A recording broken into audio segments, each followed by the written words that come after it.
Hola a todos. En Costa Rica, un sindicato no es, digamos, solo un grupo de trabajadores que se junta. No. Son entidades con un ADN legal muy específico. Y hoy, pues, vamos a descifrar juntos ese código. Vamos a ver todo el viaje, desde esa chispa inicial que los crea hasta el momento en que, se disuelven. Entonces, la pregunta clave es, ¿qué hace falta, legalmente hablando, para poner en marcha un sindicato, para dirigirlo y sí, incluso para disolverlo? Vamos a plantearlo como un viaje completo, ¿vale? Desde que es solo una idea en la cabeza de alguien hasta que se convierte en una fuerza legal, con todos sus derechos y, por supuesto, sus responsabilidades. Y para no perdernos, esta es nuestra hoja de ruta. Primero, lo básico. ¿Qué es exactamente un sindicato? Luego veremos que no todos son iguales, hay 4 tipos. Después, el cómo se forman y cómo se gestionan en el día a día. Y claro, también veremos cuándo y por qué se disuelven y cómo pueden, sumar fuerzas entre ellos. Venga, vamos a ello. Vale, pues empecemos por el principio de todo. La pregunta fundamental. Legalmente, ¿qué es un sindicato? ¿Cómo lo define la ley? Pues la ley aquí es súper clara. Fijaos en 2 palabras que son clave: permanente y exclusivamente. Permanente significa que no es algo para una protesta de un día y ya está, ¿eh? Es una estructura pensada para durar. Y exclusivamente quiere decir que su única misión, su único foco, es la defensa de los intereses comunes. Ya hablemos de salarios, de condiciones laborales, de temas sociales, pero siempre eso.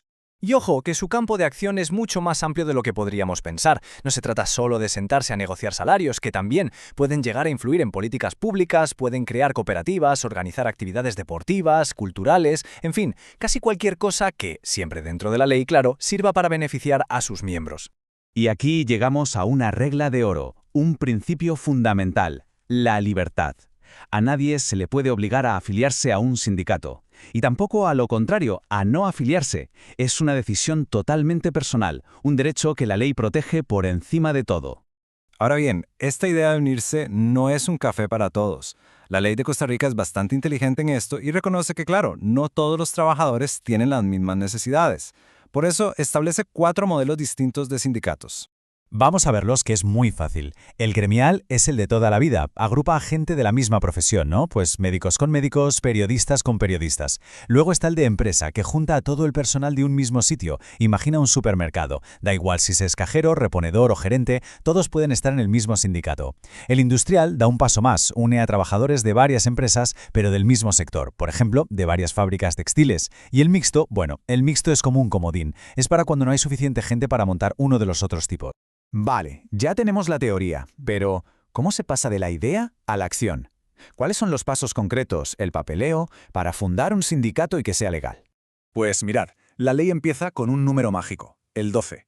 Hacen falta como mínimo 12 trabajadores para arrancar. ¿Y por qué 12? Bueno, pues para asegurar que el sindicato nace con una base sólida, que de verdad representa un interés colectivo y no es solo cosa de 2 o 3 personas.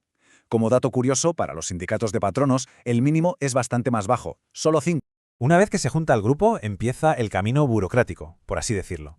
Primero, hay que redactar los documentos fundacionales, el acta de constitución y los estatutos. Luego, se presentan en el Ministerio de Trabajo. Allí los revisan con lupa para ver si todo cumple la ley. Si dan el visto bueno, se inscribe en los registros públicos y se publica en el Diario Oficial. Y listo. A partir de ese momento, el sindicato ya es una persona jurídica con todos sus derechos. Claro que tener la personalidad jurídica es como si te dieran las llaves de un coche. Ahora, hay que saber conducirlo. Para que el sindicato funcione día a día, necesita 2 cosas: un manual de instrucciones, que son sus estatutos, y un equipo de gobierno que tome las decisiones. Los estatutos son, básicamente, la constitución interna del sindicato, su libro de reglas. Ahí se define absolutamente todo, desde el nombre hasta los objetivos, los derechos y deberes de los miembros, cómo se elige la directiva, cómo se admite a gente nueva, por qué se puede expulsar a alguien y, por supuesto, cómo se gestiona el dinero. Son la garantía de que todo se va a hacer de forma transparente y democrática. Y en cuanto al poder, la estructura es muy parecida a la de una democracia. Por un lado está la Asamblea General, que somos todos los afiliados. Este es el órgano supremo, el parlamento del sindicato. Aquí se toman las decisiones más importantes. Y por otro, la Junta Directiva, que sería el gobierno. Es elegida por la Asamblea para gestionar el día a día y para ser la cara visible, la representante legal del sindicato. Y claro, con ese poder vienen unas cuantas responsabilidades. La ley exige transparencia total. Los sindicatos están obligados a llevar libros de actas, de socios y de contabilidad, todo al día. Tienen que comunicar a las autoridades cualquier cambio en su junta directiva y cada año enviar una lista completa de sus miembros. Es la forma que tiene la ley de asegurarse de que todo funciona como debe. Pero, ¿y si un sindicato llega al final de su viaje? Porque no todo dura para siempre. La ley, por supuesto, también contempla los escenarios en los que una organización así puede o debe disolverse. Básicamente, el final puede llegar por dos caminos. El primero es voluntario. La Asamblea General decide por una mayoría cualificada de 2/3 que hasta aquí hemos llegado. El segundo es forzoso, por orden de un juez. ¿Y cuándo pasa eso? Pues si se demuestra que el sindicato se ha desviado de sus fines. Por ejemplo, si se mete en política electoral, si se pone a montar negocios para lucrarse, si utiliza la violencia, vamos, si hace cosas que no tienen nada que ver con defender a los trabajadores. Y aquí surge una pregunta muy lógica, ¿no? Vale, el sindicato se disuelve, pero ¿qué pasa con su dinero, con sus bienes, con todo lo que ha acumulado?